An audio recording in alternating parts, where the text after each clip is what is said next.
এটা যদি সঠিক না হয় তাহলে ক্রেতাদের উচিত ওই পারের কোনো গরু আমরা কিনব না।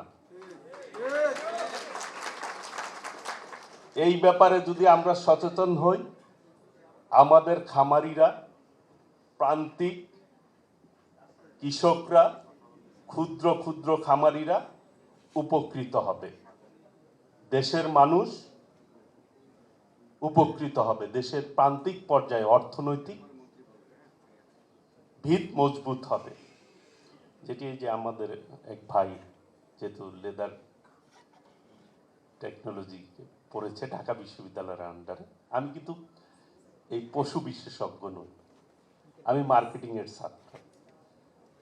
আমার মাননীয় মন্ত্রী কিন্তু এই ব্যাপারে অনেক এক্সপার্ট লোক, কারণ উনি নিজে খামারি করেন এবং অর্গানিক দ্রব্যর ক্ষেত্রে মানুষকে অর্গানিকভাবে ভোক্তাদের কাছে পৌঁছানোর ব্যাপারে সেই সেক্টরে উনি ব্যাপক তার জ্ঞান রয়েছে, পরিধি রয়েছে, কারণ উনি এই সেক্টর নিয়ে কাজ করেন।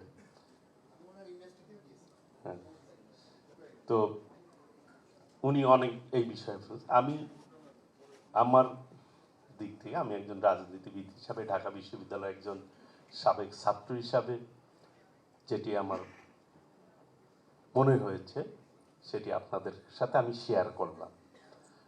আমরা যদি সচেতন হই, আমার ভাই বলেছে যে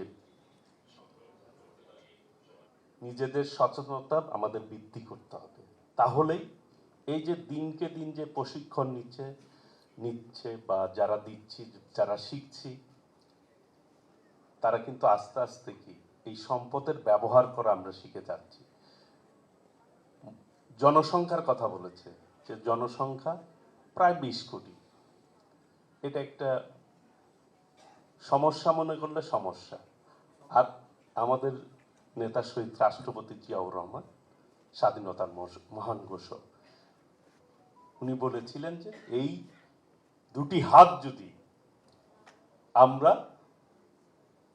কর্মের ক্ষেত্রে কাজে লাগাতে পারি তাহলে আমরা সবচাইতে সম্পদশালী দেশ ইনশাল্লাহ আমরা রূপান্তরিত হব।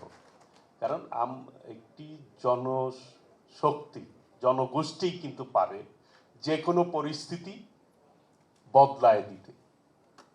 কাজেই আমাদের আশপাশে কিন্তু বিভিন্ন রকম ষড়যন্ত্র রয়েছে কিভাবে আমাদেরকে দাবিয়ে রাখবে, সেই জন্য ড্রাগস বিভিন্ন জায়গা থেকে ঢুকছে আমাদের ভবিষ্যৎ প্রজন্মকে ধ্বংস করে দেওয়ার জন্য। যে নিজ সচেতনতা থাকে না, যারা ড্রাগস নেয় সে কিন্তু নিজের সম্পর্কে সচেতন না, কারণ তার ক্ষতি হচ্ছে। কাজে এই ব্যাপারে